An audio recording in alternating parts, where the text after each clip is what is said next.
El consejo del Señor permanecerá para siempre. Los pensamientos de su corazón por todas las generaciones. Bienvenidos. Ministerios Beula presenta El Consejo del Señor, junto al pastor Adolfo Espinosa. Por la gracia del Señor estamos tratando el lenguaje espiritual que contienen las Escrituras. Y en esta ocasión vamos a hablar acerca de Lucas capítulo 2 y versículo 46 en adelante. Dice así la palabra del Señor. Y aconteció que 3 días después le hallaron en el templo, sentado en medio de los doctores de la ley, oyéndoles y preguntándoles. Y todos los que le oían se maravillaban de su inteligencia y de sus respuestas. Cuando le vieron, se sorprendieron y le dijo su madre: Hijo, ¿por qué nos has hecho así? He aquí tu padre y yo te hemos buscado con angustia. Entonces él les dijo: ¿por qué me buscabais? ¿No sabíais que en los negocios de mi padre me es necesario estar? Mas ellos no entendieron las palabras que les habló. Y descendió con ellos y volvió a Nazaret y estaba sujeto a ellos. Y su madre guardaba todas estas cosas en su corazón.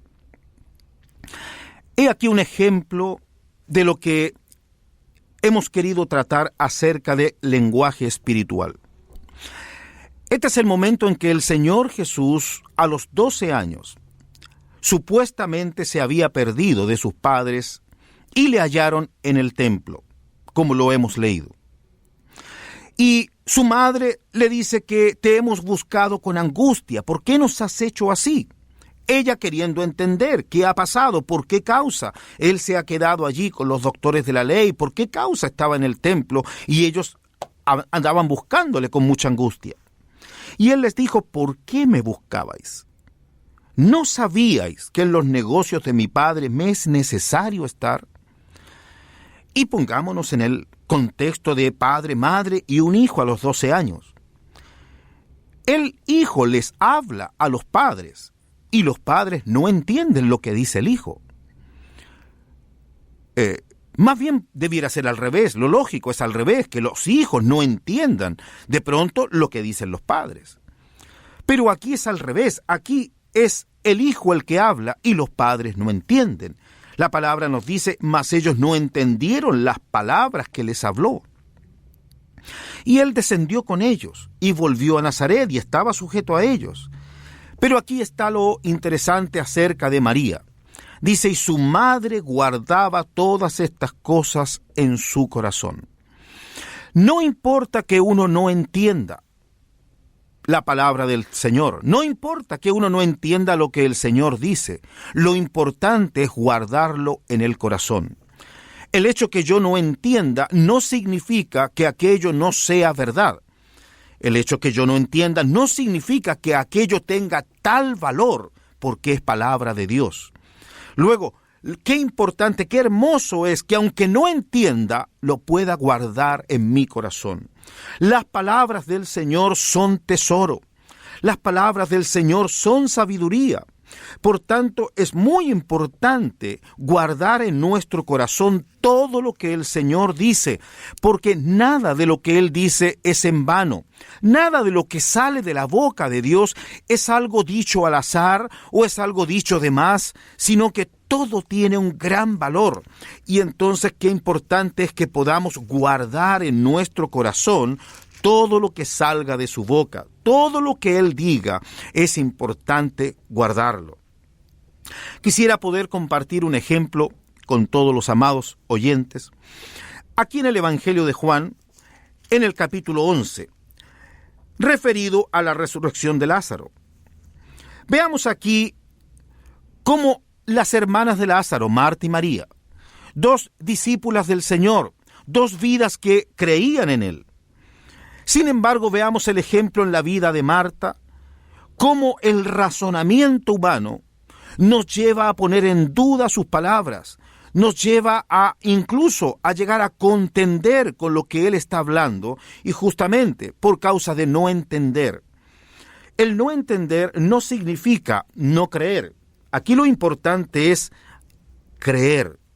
Si el Señor lo dice, poder creerlo, recibirlo en nuestro corazón. A modo de ejemplo, entonces comenzamos a ver qué dice Marta al Señor Jesús ante la muerte de su hermano Lázaro. Dice desde el versículo 21, Marta dijo a Jesús: Señor, si hubieses estado aquí, mi hermano no habría muerto. Mas también sé ahora que todo lo que pidas a Dios, Dios te lo dará.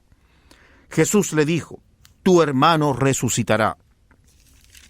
Vea, estamos tratando acerca de lo que sale de la boca de Dios.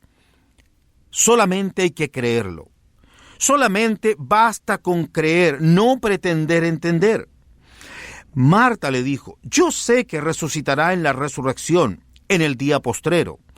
Allí ella está hablando entonces acerca de lo que ella conoce doctrinalmente, que habrá una resurrección en el día postrero, en el día final.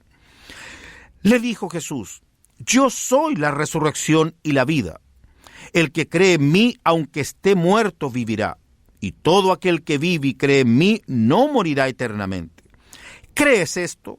Y vea, le dijo: sí, Señor, yo he creído que tú eres el Cristo, el Hijo de Dios que has venido al mundo. Y entonces ella declara creer. El Señor le pregunta: ¿crees esto? No le pregunta si lo entiende, le pregunta si lo cree. Y ella dice: sí, Señor, yo creo. Sí, Señor, yo he creído que tú eres el Cristo, el Hijo de Dios que has venido al mundo. Y bien, uno puede declarar que cree, pero cuando viene a los hechos, cuando viene a ser confrontada nuestra fe, cuando viene el Señor a decir: bien, pero eso no es en el día postrero, eso es ahora, entonces veamos cómo se manifiesta la incredulidad. Vamos a ir nuevamente a este capítulo 11 de Juan, pero al versículo 38. Dice: Jesús, profundamente conmovido, otra vez vino al sepulcro. Era una cueva y tenía una piedra puesta encima. Dijo Jesús: quitad la piedra. Y aquí aparece Marta nuevamente, la que había confesado que creía en él. Y dice Marta, la hermana del que había muerto, le dijo: Señor, hiede ya, porque es de 4 días. Vea, frente a la palabra del Señor, primero, tu hermano resucitará. Segundo, quitad la piedra. Aquella piedra que separaba a aquel muerto, aquella piedra que estaba allí entre Jesús, la vida, y el muerto, Lázaro, dentro de esa tumba.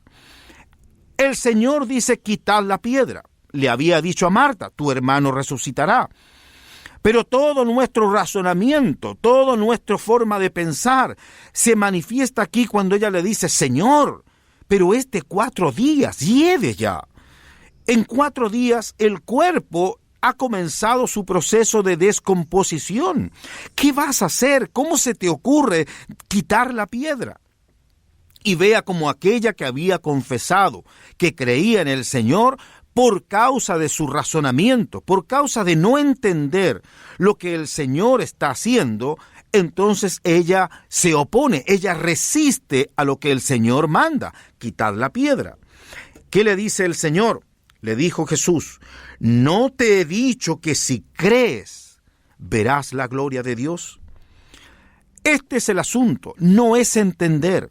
No es entender, no es aplicar el razonamiento. La lógica humana decía entonces que después de 4 días un cuerpo está en un proceso de descomposición, que ya no va a resucitar. Pero la sabiduría divina solamente dice: cree y verás la gloria de Dios. Cree, si puedes creer, no razonar, entonces verás la gloria de Dios. Y entonces quitaron la piedra y se produjo aquella gloriosa resurrección de Lázaro.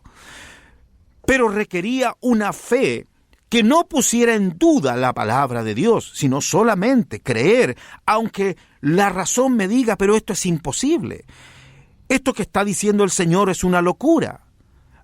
La razón me podrá decir eso. Por eso hemos dicho que el razonamiento es enemigo de la fe. El razonamiento se opone a lo que Dios quiere hacer, a lo que Dios nos quiere enseñar, lo que Dios nos quiere mostrar. Por lo tanto, debemos dejar a un lado todo razonamiento y solamente hacernos como niños y creer a su palabra. Si uno vuelve al Evangelio de Lucas y en el mismo capítulo 2, veamos lo que dice referido nuevamente a María en el versículo 19, frente a toda esta revelación de los ángeles y la visita de los pastores y cómo le hablaban acerca del niño, y dice que María guardaba todas estas cosas meditándolas en su corazón. Habían venido ángeles que le habían hablado, habían venido pastores a reconocer al niño, y todo ello, ella estaba sorprendida, algo estaba pasando, y aunque no lo entendiera, pero dice que meditaba todas estas cosas en su corazón. Y aquí es donde quisiéramos mostrar cómo en el Salmo número 1, la palabra del Señor nos enseña la importancia no de entender a Dios, sino de guardar y meditar en lo que el Señor dice. De esa manera, en la meditación, el Señor nos enseña, nos va abriendo el entendimiento, va uniendo por medio de su Espíritu una palabra a otra palabra y nos va enseñando. Es lo más precioso que puede haber. Aquí, como citábamos el Salmo 1, dice de esta manera: Bienaventurado el varón que no anduvo en consejo de malos, ni estuvo en camino de pecadores, ni en silla de escarnecedores se ha sentado. Este primer versículo nos habla entonces de aquel que desecha las cosas del mundo, la sabiduría humana, va desechando todo aquello. Y entonces dice el versículo 2, sino que en la ley de Jehová está su delicia, y en su ley medita de día y de noche. Aquí está lo que el Señor me habla, lo que me dice las Escrituras, lo que puedo leer en ellas, o ya sea lo que puedo oír al congregarme, al oír la palabra de Dios. Entonces todo aquello, guardarlo en el corazón, como ya hemos dicho, no importa si no lo entendí. Lo que importa es que Dios habló, lo que importa es lo que Dios ha dicho, y entonces lo guardo en mi corazón. Y entonces esa meditación de día y de noche, meditando nuestros pensamientos allí entregados a lo que Dios habló.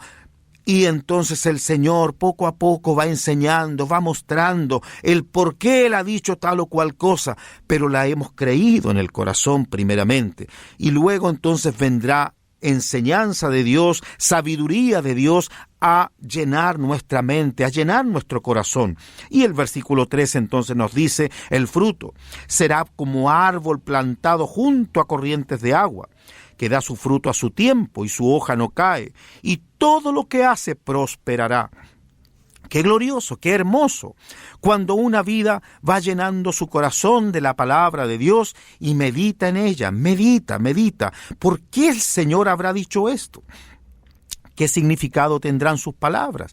Y en esa meditación, el Señor va dando sabiduría, va añadiendo entendimiento, y así se va creciendo en gracia y en sabiduría de Dios. De esa manera es necesario que recibamos la palabra del Señor, con un corazón manso, con un corazón humilde, y guardando y atesorando todo lo que sale de la boca de Dios, porque en Él hay gran sabiduría, en Él está la ciencia. Por tanto, solamente sentándonos a sus pies y recibiendo su santa palabra, creyendo en Él, como un niño, creyendo su palabra, Él dará toda la sabiduría que viene de arriba, la sabiduría celestial, un don de Dios.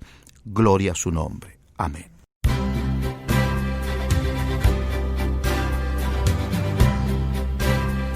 Porque el mandamiento es lámpara, y la enseñanza es luz, y camino de vida las reprensiones que te instruyen. Ministerios Beula ha presentado el programa El Consejo del Señor.